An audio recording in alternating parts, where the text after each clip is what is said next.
Apples. You know, honestly, I can name a better fruit. But there's just something so nostalgic about going to a farm in the fall. Something so comforting about the smell of apples and warm spices.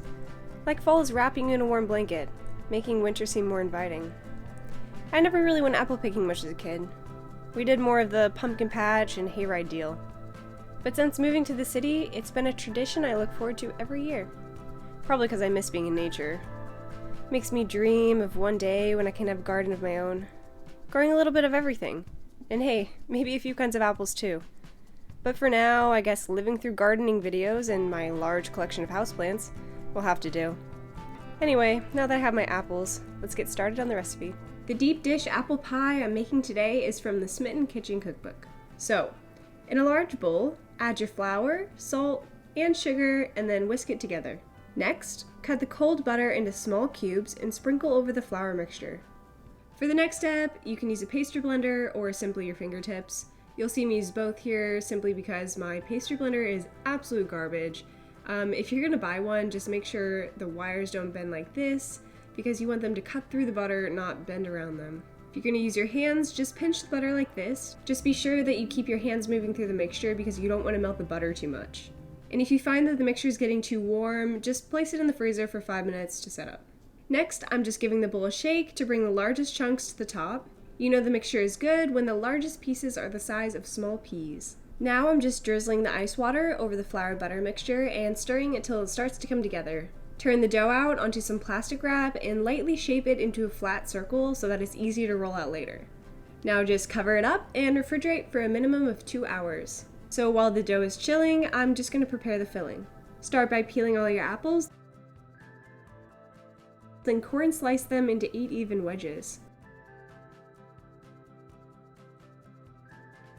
Next, you're going to want to cut each wedge crosswise into pieces that are no larger than 1/4 inch thick.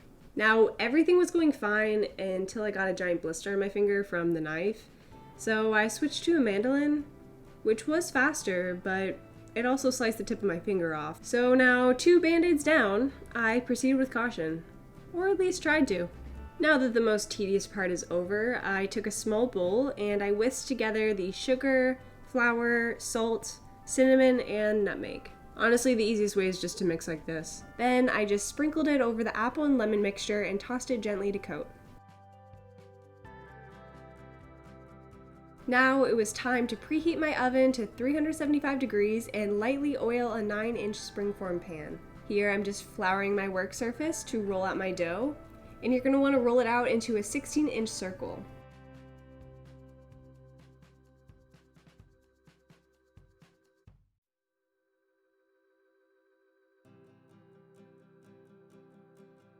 Just remember to give the dough a little turn every so often so you can prevent it from sticking to your table.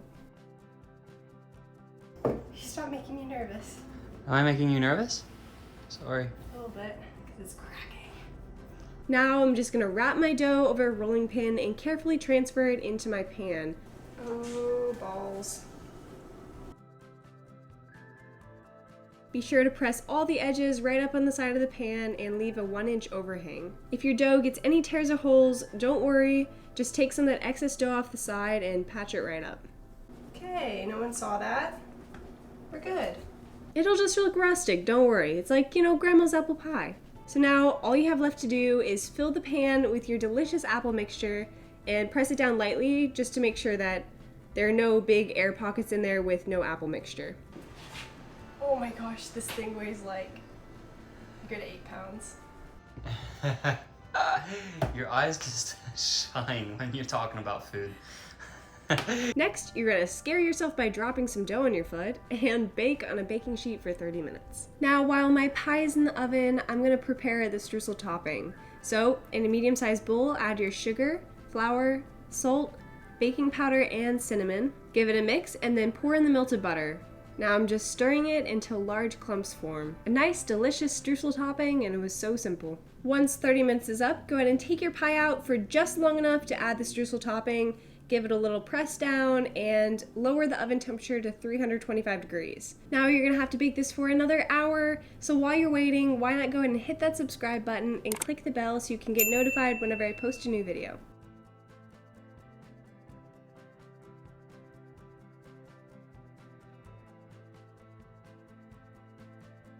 Oh my gosh.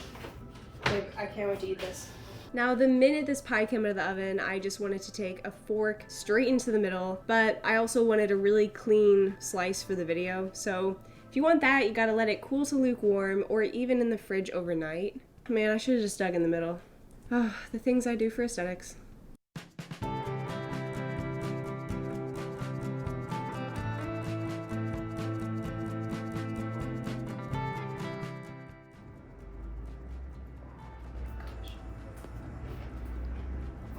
Ooh, so good. Thank you guys so much for watching. Give this video a like and subscribe so you don't miss out on any of my future content, and I'll see you in the next one. Bisous! Zooby zooby zoo, zooby zooby zoo, zooby zooby zoo, zooby zoo, zooby zoo. Mon Dieu qu'ils sont doux. I can't wait to eat you.